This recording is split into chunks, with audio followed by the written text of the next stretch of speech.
Road সেফটির উপর অনেক কাজ করি।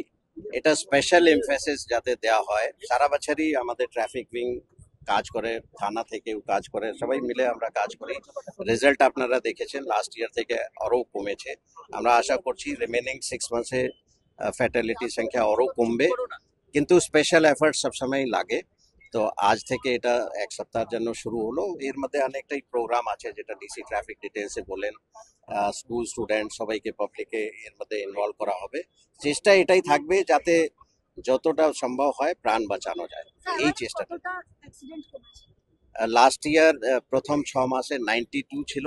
এই বছর প্রথম 6 মাসে, আজকে 1 জুলাই আছে, প্রথম 6 মাস গতকাল শেষ হয়েছে, এই বছর এখন অবধি 84 আছে। সো লাস্ট ইয়ার থেকে কম্পারেটিভলি 8টা কমেছে।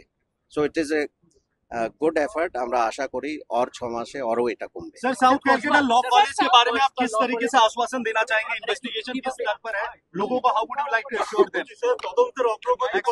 Sir in Hindi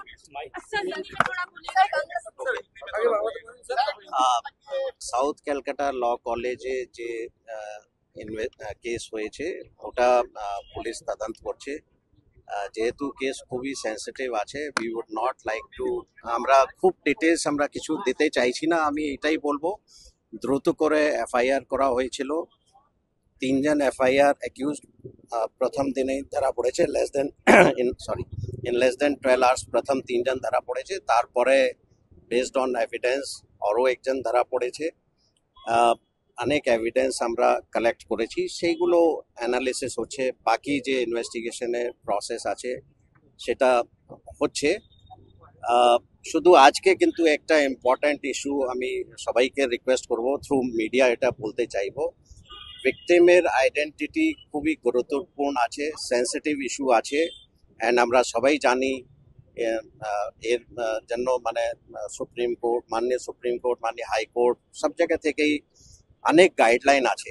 and as a citizen we should respect, মানে আমরা রেসপেক্ট আমাদেরকে করতে শিখতে হবে, যাতে ওই মহিলার আইডেন্টিটি কেউ রিভিল না করে যে কোনো প্ল্যাটফর্মে, either in media or otherwise on any social platform. তো কলকাতা পুলিশের তরফ থেকে আমাদের এই আবেদনটা থাকবে, যাতে মহিলার আইডেন্টিটি কোনোভাবে কেউ কোনো প্ল্যাটফর্মে যাতে শেয়ার না করেন। এই ব্যাপারে আমরা আজকে একটা কলকাতা পুলিশের তরফ থেকে একটা টুইট দেওয়া হয়েছে, কাইন্ডলি দেখে নেবেন। অ্যান্ড মিডিয়ার জন্য আমার রিকোয়েস্ট থাকবে, কোনোভাবে কেউ এটা যদি মানে যাতে চেষ্টা না করে, এই মেসেজটা আপনারা একটু স্প্রেড করতে। How would you like to assure the people, because this is the second case in last 10 months that have been reported under Kolkata police jurisdiction, and if you can share शाम steel flexi strong TMT बार, ये strong के साथ flexible भी है। आपदा मुसीबत कोई भी आए, ये घर को अटूट बनाए। जब TMT फ्लेक्सी स्ट्रॉन्ग, तो घर रहे हमेशा के लिए strong.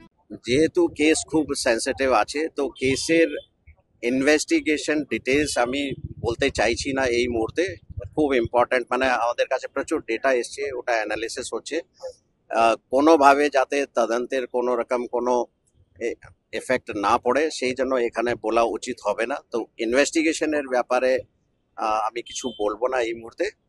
But yes, all necessary actions, जा एक्शन करा दरकार है, जो एक्शन पुलिस को लेना चाहिए वो अभी तक लिए गए हैं। एंड मैं ये एश्योरेंस देना चाहता हूँ कि और फर्दर जो इन्वेस्टिगेशन जो चल रही है उसमें जो भी इन्वेस्टिगेशन के हिसाब से जो करना चाहिए वो किया जाएगा। एक आखिरी सवाल था आपसे, कि देखने को मिल रहा है कि मोनूजित के खिलाफ कई सारे एफआईआर पहले भी कोलकाता पुलिस के अंडर में दर्ज था, लेकिन कुछ ठोस कार्रवाई नहीं हुआ था, इसकी कोई वजह? नहीं, मैंने बताया ना कि हर चीज को जो है जांच के पहलू में रखा गया है। सो उसके बारे में कमेंट करना अभी ठीक नहीं होगा। सर, हावड़ा ब्रिज ये स्टाइल का मामला है, रूपा फ्रंटलाइन।